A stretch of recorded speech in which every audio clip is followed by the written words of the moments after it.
the way I met Paul C first, we were doing Chep and I were doing a record. I forgot. I'm trying to remember exactly what it was, and we were working one of the guys that was down with the crew called Raw Breed. If you remember, they were on Warner Brothers back in the day. Raw Breed, one of the members is Kool Keith's cousin, so that's where the connection with Ultra comes. But we were working on something with one of the members from there, and the guy used to live in the same building where 1212 was housed at. I walk in the studio, and this is engineer. You know, I had heard the name bubbling up. I didn't know who it was, so I would sit down and say, "Yeah, man, my name is Paul." You know, you don't make connection. It's not like the social media now that you hear, "Oh, this is Paul. Paul works." No, but it wasn't like that. So we walk in, we're doing a track sheet for the record, and he, you know, he said, "You know, your name is Chet Nunez." You know, it was. He said, "Your name is Luis Flores." And he goes, "Luis Flores?" So he literally goes to a little area, and he goes, "The same Luis Flores that did this," and he pulls out one of the Ultimate Breaks. And I say, "Yeah." He goes, "Yo, dude, you have no idea how much you have influence. Your guys have influence, man. You know, you guys most definitely have opened my eyes on a new way of digging." Because he was a digger for me. I mean, Paul was one of those dudes that already had the hound sense of digging in his blood already. So he was like, "You opened a lot of doors for me and a lot of records that I had no idea where they came from." So long story short, him and I, we started vibing to the point that there was a situation that we were being approached by. We was gonna make a compilation album called PLC, which is Paul, Lou, and Chep. It was gonna be an album that we were gonna create to bring out to the masses, to be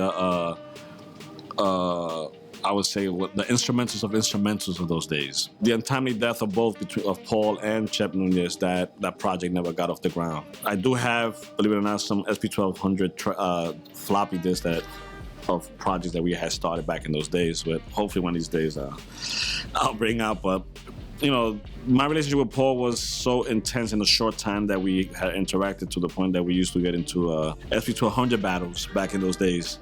You know, who can truncate drums faster, who can make it more punchy, who can sample, you know, who can come up with the craziest sample or the craziest way to sample something. Even though Marley was the guy that was, you know, to really hindsight on sampling drums and stuff like that, but there was nobody to me to this day and age that had truncated drums or sampled drums in the way Paul C did. He introduced the sampling of drum with the full decay of the sound. We used to, in the beginning, we used to sample and truncate a drum snare just by itself. He had the insight to let the decay of the hi-hat go behind it. Like if you hear Give the Drummer Some that he did for Ultra, that drum program is crazy. And then his compression on drums, that solidified hip hop, because he was the first guy to compress and to, you know, add that extra punch to the drums. I mean, he gave that pulse of hardcore, grimy hip hop sounds. That was Paul. I mean, people may disagree, you know, and that's cool. But I know I've been in this industry a long time, and he was that guy. I mean, to me, the Pete Rocks, the Dillas, the Dr. Dre's, the Q-Tips, you know, all the producers that you made, you know, the DJ Khalil, all these guys. If Paul would have been alive, I think Paul would have been most definitely mentioned in that same breath, if not, you know, at times, you know, above that breath. Because he, you know, thinking from DJ's point of view, plus a musician itself, he had everything going. He had this crazy insight on, and then being an engineer, it was one of those gifts that we had in this game that I think is not mentioned enough, for real. The strands that came out of Paul, you had Super Level C-Cast and Rud, you had a polished ultrasound, you had Organized Confusion, aka Pharaoh Monch, you had Large Pro.